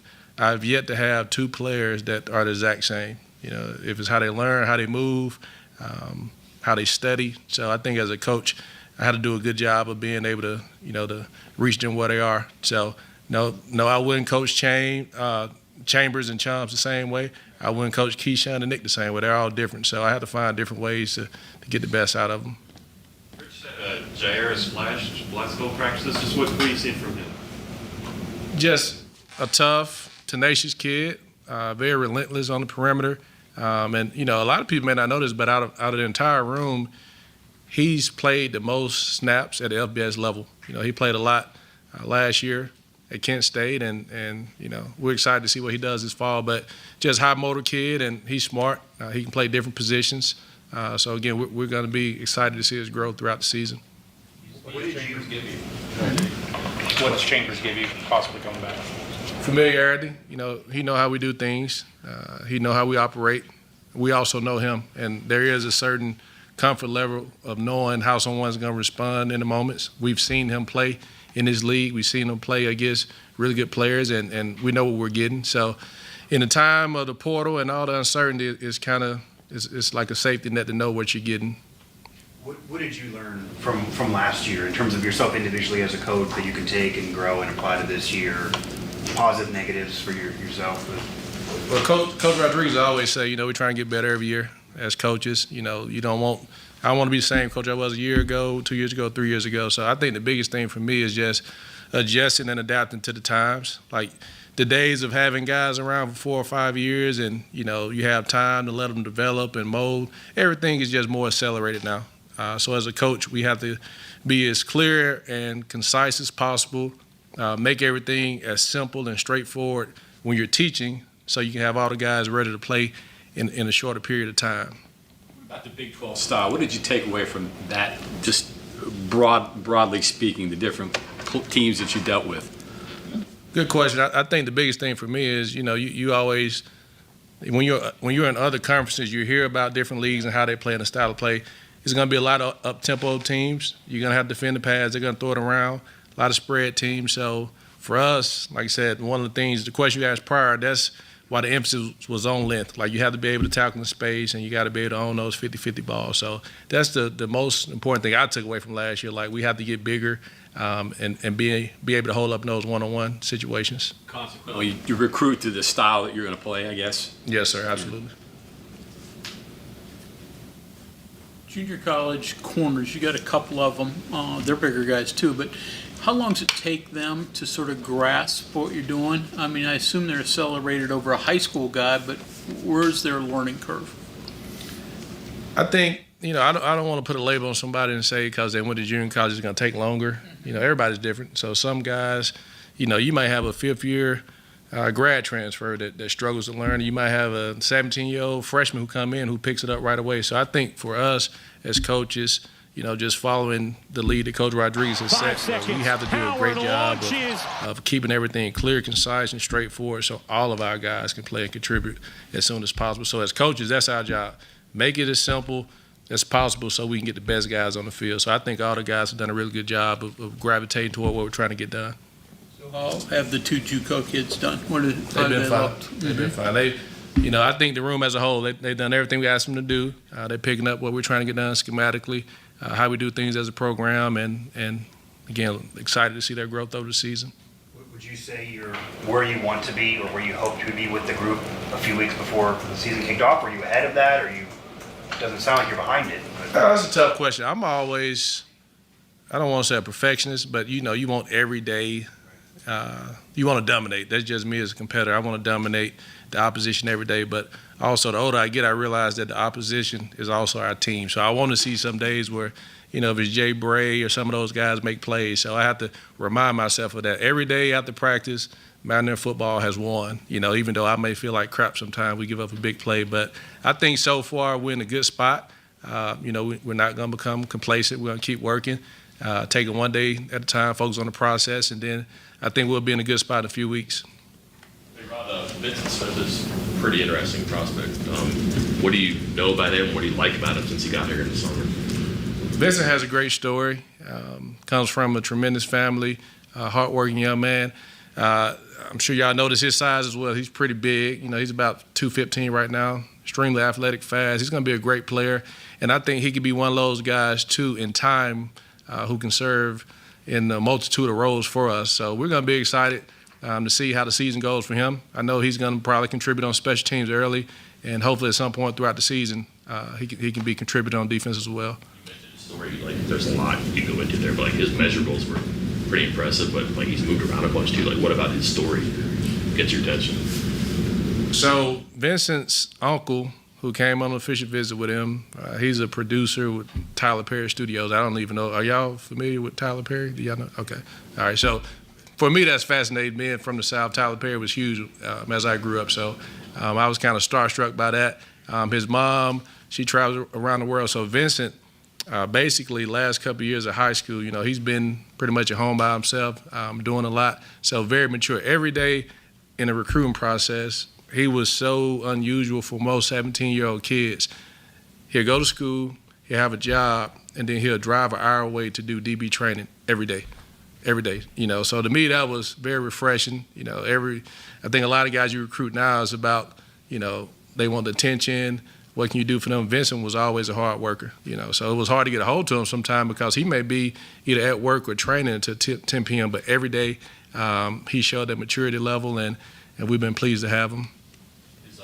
His 40, his bench, all that stuff was pretty well known back then. 4.42? Yeah. So were you eager to hey, is this real or is this recruiting hype? How did you blend fact and fiction, I guess, or sort fact and fiction? Okay, I'm going to tell y'all the secret. A lot of people don't realize this.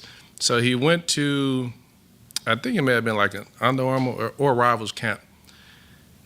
He ran a 4.42, and the card, they give him all a card that said 202 pounds. It was a typo. He weighed in at 220, but nobody knew that. So for me, I was like, I want to keep this quiet because if you can find a kid that's 220 pounds, that strong, that explosive, to me, I think big picture, in a few years, that kid's going to be 240 pounds and he's going to be hell on wheels. What position that is, we'll see. I hope he stays at cornerback, but he's a naturally big kid, and I think at some point you're just going to see him get bigger, stronger, faster, and just continue to grow. But we're excited to have him in the program. Rod, I know the change is just 5 yards, but does lessening defensive pass interference penalties make you a little more accepting, if that's the right word, of guys playing aggressive because the penalty is not so much? Great question. We're always going to be aggressive. We're not going to really change how we coach or how we teach. We want to make sure we're doing things within the rules. But like anything else, we always want to be on the edge. And if the refs call it a little tighter, then maybe you play a little less aggressive. But we always want to set the tone with our physicality, and we want to be close right there to that line always. To me, that's what competition is. You're always right there at it, and we're trying to take every inch we can get. Vincent, you talked about him going to school, working full-time, driving to training every day an hour. When you see that as a coach, that type of effort and that type of maturity, from your perspective, does it make you more excited to work with a kid? What is it, what's your perspective on seeing a kid doing that when it's so unusual? I think it shows maturity. I think it shows time management. I think it shows that the kid's going to be a hard worker. I think it shows that once he gets to college, his acclimation may be a little smoother than some other kids because he's used to have to juggle different things that most kids may not have to do. So to do all that and still excel in sports and do a good job in the classroom is exciting for us because the toughest transition, as you all may know, for freshmen is how do you get acclimated and adjustment to being a college student, being away from home for the first time, and have to do some time management. So seeing him do that at a younger age was very reassuring for us. Okay, thank you very much, Coach. Thank you. Thank y'all. All right, there's Rod West, 21 till the top. When we come back, a couple of players. We'll hear from Cam Cook and Jeremy Latimer. We return. Sportsline back in a flash. We are there for you, to care for you at the health plan. We are here for you. It's good to have options for your family or employees. Rooted in your community since 1979, the health plan is your trusted partner. Get flexible coverage, exceptional support, and competitive rates. The health plan, we are here for you.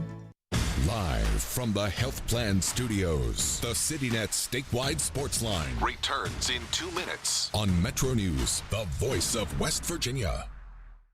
The best selection of WVU apparel is at Daniel's Men's Store. Exclusive designs you won't find anywhere else. Stylish, sophisticated, and unmistakably Mountaineer. Shop in store or online at danielsofmorgantown.com. I think many people have a misconception that all that we do is infertility care, and that's not the case. Reproductive health matters whether or not you're trying to conceive. So we can be dealing with endometriosis, ovulation dysfunction, PCOS. You're getting linked up with all the specialties that you need to optimize your care. And being an advocate for your reproductive health is important. The most rewarding times that I have is when I'm empowering people to take control of their health. You own a boat because you love spending time on the water. Choose the outboard that allows you to make the most of it. Honda Marine's legendary reliability, ease of maintenance, and powerful performance keep you going strong.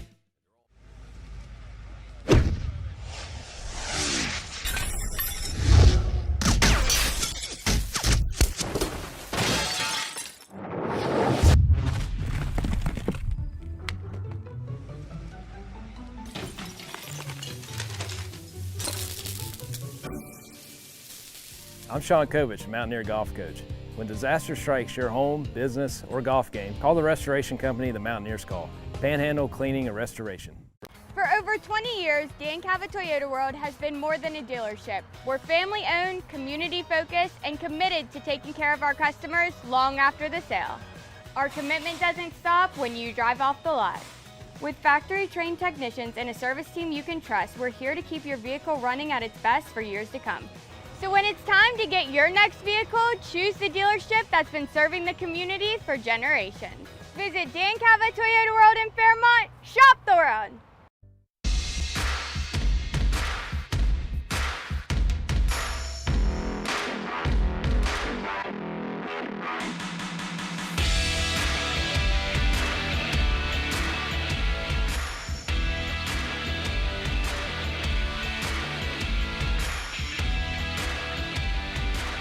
Jacksonville State transfer Cam Cook led the nation in rushing a year ago. Met with the media back on Friday. Let's listen in. So Cam, just your comfort level with the offense. You said it was something you got used to last year, and now you've had the spring and now camp.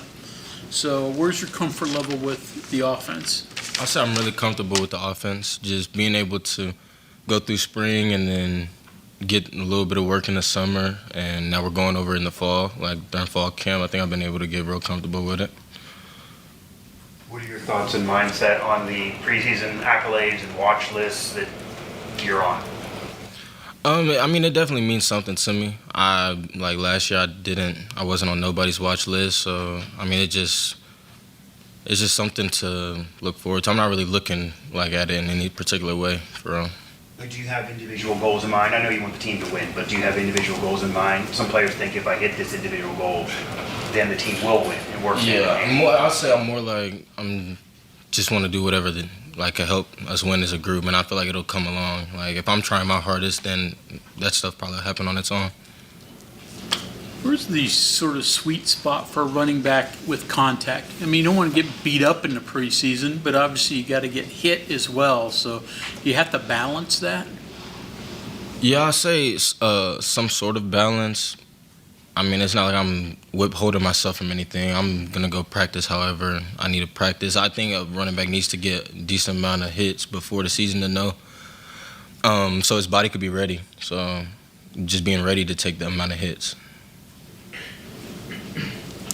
What have you thought of Caden Luke? I saw he was practicing with you guys earlier today with the running backs. Have you ever played with a fullback before? I probably haven't played with a fullback since high school, but I've played fullback before, and just being able to block too. So I mean, having somebody that's going to put the head and the face in the fan, I mean, means a lot. So you know he's going to go out there and try his hardest to make sure the team wins. So having someone like that in your room means a lot. When you were playing fullback, were you a blocker? Did you carry the ball more? What was your role doing that? Well, I say I was a freshman playing on varsity, so I was just going in, blocking, pass pro. Like, if it was something to do with speed, they'll put me out in the slot and change the formation up, but it was mostly just blocking as a freshman. How did that maybe change your appreciation or whatever when you actually got the ball or you were a feature back? Were you like, wow, I went through all of that. I need to really enjoy and work at what I'm doing now? Yeah, I mean, it definitely helped me understand like how hard that block is for the fullback. And as a running back, you can do stuff or you can run the ball a certain way to make his block easier. So just being able to help each other out means a lot. You saw a lot of production last year at Jacksonville State, a lot of carries. Is there any concern for you going into this about, you're expected to carry a heavy load again this year, about the wear and tear on your body, and what are some of the things do you do to negate that wear and tear? Yeah, so I try to stay in the training room, just get as much recovery as I need. I haven't really had to deal with anything so far, but I'll just say doing whatever I can to stay healthy, getting the ice tubs, cryo, red light therapy, just whatever I could do to keep my body healthy from like the little knickknacks. Cam, you're obviously the featured back, but Coach Rodriguez was even talking about the rest of the room, inexperienced, but they're going to be important too. You can't carry it every single time. What are your thoughts on the rest of the room and anyone you want to call out that you think can handle a load if needed in a game? Yeah, we definitely got a couple dogs in our room, I'll say that. And then they talked about Caden earlier, but definitely Amari. He's come a long way. He's very, I wouldn't say experienced, but he's more, he's further along, So he's shown that he can definitely handle the load and definitely got the size for it. So him, and then we got some other speed backs too, like Boswell and Chris Talley. So just being able to have different looks, show the defense different things, I think will be a very diverse backfield. So. When you went into the portal, there had to be a lot of interest in you from all over the country, I presume. What were your talks like with Rich when it came down to carrying the ball a lot? They mentioned Avon Coburn and Slayton and how he was going to use you. What was that conversation about? Yeah, he basically told me, he didn't really have to tell me, but just look at all the past schools that he's been at and how he's ran the ball then, and then him having old Coach OT before, and then him coming back now, just knowing that what kind of offense I was going being brought into, or what kind of offense he was going to run, really fit my play style. So I'll just say that was more like the talk of the talks that we had between each other. What sold you on this place as compared to whoever else? I think it was more. One of the things that sold me the most was how hard everybody's working here. It's not if we're gonna run the ball, then it's hard edge. We're gonna be tough. Everybody's gonna be tough. Everybody wants to win. Everybody's gonna do whatever they can to win. We straining through fall camp. We strain through spring. Winter workouts, but you can tell the environment here is different. So I think that meant a lot. Where does money come into the equation? How important does that become? Money? Yeah.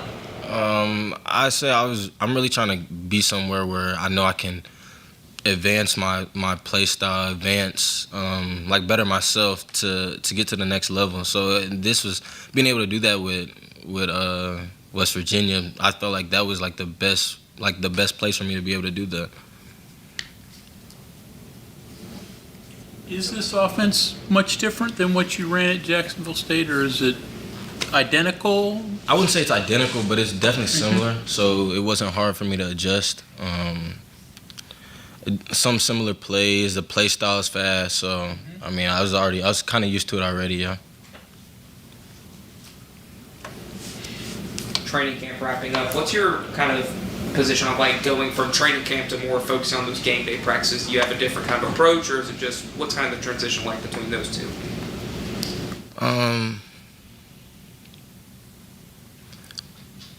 I'll say it's probably pretty similar. Just being able to like treat practice the same way, going to every practice the same way. We're definitely gonna focus and lock in on like our first game and watch more film on who we're going against Coastal. But I'll say it's pretty much the same mindset, like going and attack every practice. All right, there's Cam Cook, 10 till. We come back, talk to the other running back in that, or one of the other running backs in the running back room. Jeremy Latimer met with the media on Friday. We'll listen to that to close it out when we return. Answering a text or phone call while driving. Seems pretty harmless, right? But in the 5 seconds you took your eyes off the road to respond, you missed the girl riding her bike across the street. You missed the dog who darted into the road. And you missed the stop sign. And while it was just a ticket this time, it could have been worse. In fact, more than 700 people are injured in distracted driving crashes each day. Keep yourself and others safe. Don't drive distracted. Just drive. This message was brought to you by the West Virginia Governor's Highway Safety Program. We are there for you, to care for you at the health plan. We are here for you. It's good to have options for your family or employees. Rooted in your community since 1979, the health plan is your trusted partner. Get flexible coverage, exceptional support, and competitive rates. The health plan, we are here for you. Live from the Health Plan Studios, the CityNet statewide Sportsline returns in 2 minutes on MetroNews, the voice of West Virginia. You own a boat because you love spending time on the water. Choose the outboard that allows you to make the most of it. Honda Marine's legendary reliability, ease of maintenance, and powerful performance keep you going strong. And they're all backed by the peace of mind protection of the industry's best limited warranty. Visit your Honda Marine dealer today and find out why it's more than an engine. It's your time on the water.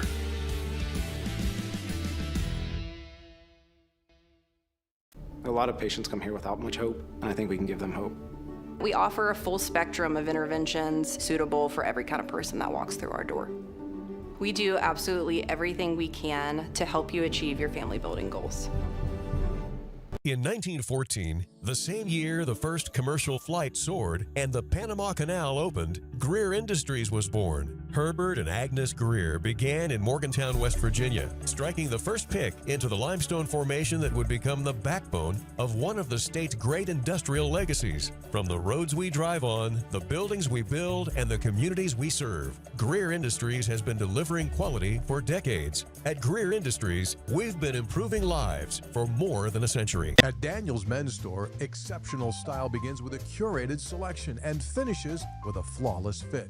When it's time to buy a suit, Daniel's is here to make sure yours is one of a kind. Discovered tailored suits you'll only find in store at Daniel's. For over 20 years, Dan Cava Toyota World has been more than a dealership. We're family-owned, community-focused, and committed to taking care of our customers long after the sale. Visit Dan Cava Toyota World in Fairmont. Shop the road. Download MetroNews Television on your iPhone or Android. Search MetroNews Television in your app store. Create an account today to get alerts and watch all live and archived content.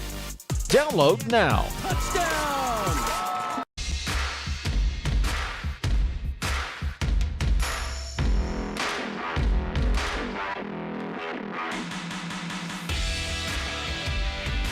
All right, too many Latimers, not enough time. This actually is not Amari, the running back. This is Jameer, the defensive back. A couple minutes here with him. Jameer, so we've talked to you in the spring, but your adjustment to nickel, I mean, you played there some last year, I know, and in the past, but has it been a smooth adjustment? Something you have to still getting used to? What do you think? No, sir. I think after the things I went through like last year, I was able to put them into perspective through film and spring and watching like other nickels and at different levels, even like in the NFL level, and being able to put myself in their shoes in certain plays and being able to understand exactly what my keys are on some plays. I think being able to like learn from the mistakes I've already made helped me take great strides in I'll say fall camp so far. So I feel like I'm in a good position right now. How different is the position than other defensive back spots? I say it's different in the fact that you can do so many things. Like you have to be so versatile in that you have to play man. Sometimes you may have to fit the run. You may have to blitz the quarterback sometimes. You may have to go and play some safety in the post and get in the half field. I think the versatility is what makes it more so different than just the typical like DB stereotype. Yeah. What are some of the things you learned playing in the Big Ten specifically that you feel like you might not have known that helped your game coming from the group of 5 level and moving forward now that you're at WVU? I say specifically off the top of my head, probably I say fitting the run for sure. Obviously, the Big Ten is more run heavy than any other more conference or other conferences.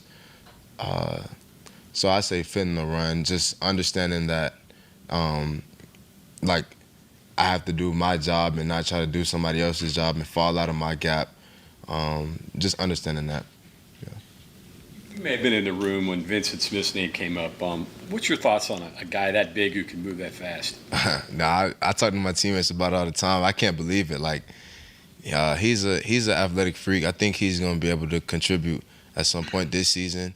And I think he's taking great strides through fall camp as well. So, like, a guy like that, like, you can't teach that. I mean, that's just God-given ability.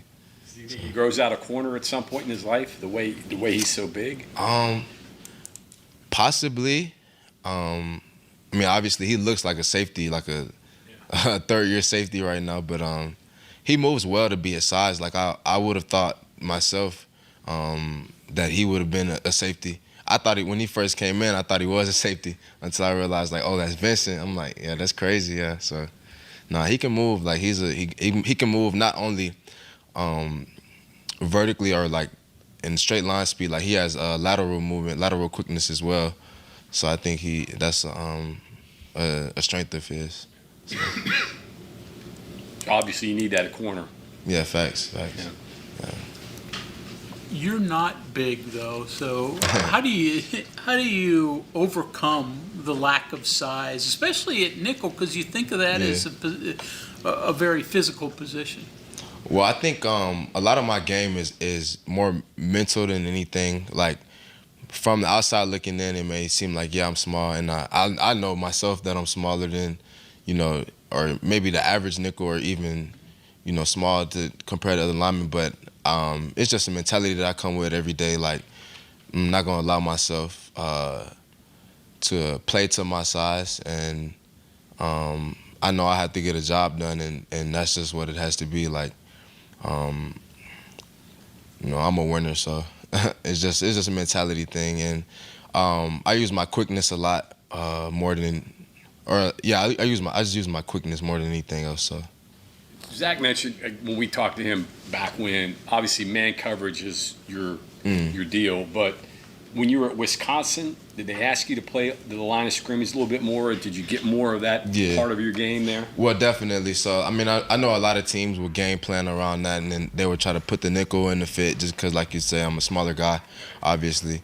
So I realized, like, it would be times where I would have to fit the run just because, like, that's a weakness that they think they could have, what's the word I'm looking for? Yeah, try to exploit that a little bit. Yeah, a weakness that they would try to exploit. And, this is a game plan. Like, if it works, then you keep doing it. If it doesn't, you go away from it. So. All right, there is Jameer Latimer. Again, the Mountaineers' final day of camp coming up tomorrow. We'll have the latest on the Sportsline coming your way tomorrow night. Greg and I with you back again next Sunday. Have a great week. From the Health Plan Studios, the CityNet statewide Sportsline is an exclusive production of the MetroNews Radio Network. All rights reserved.